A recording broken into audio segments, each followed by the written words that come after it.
Многоуважаемая мэрия, премьер-министр, который говорит о том, что нужно оставлять заявки для пешеходных тротуаров, как будто у нас город рассчитан только для машин, для автомобилистов. Вот эта улица в Свердловском районе, Тульская и Хмельницкого. Здесь находятся два учебных заведения. Мужской турецкий лицей и среднеобразовательная школа номер 16. Дети, люди ходят по дороге. Вот этот участок дороги Тульского-Хмельницкого разбито. Асфальт положен еще в середине 70-х годов. Тротуар. Как ходить, это ужас что. Грязь. Проезжая часть. Машины едут.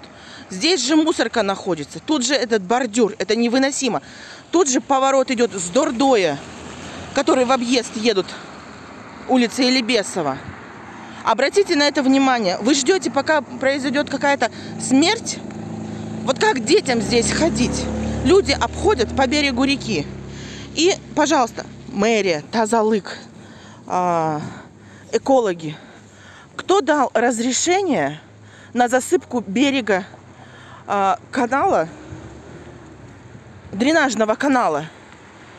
Кто разрешил здесь какую-либо стройку? Берег реки засыпается. На каком основании? Это что такое?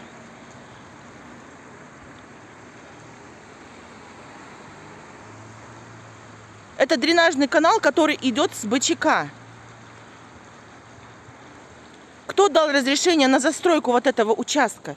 Вот здесь школьное футбольное поле находится. Туда дальше среднеобразовательная школа. Выше идет мужской турецкий лицей. Дети ходят в грязи.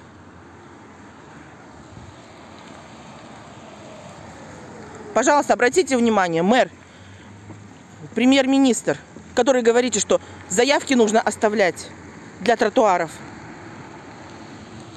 Вот мусорка, вот полицейский столб. Все, и канал идет грязевой.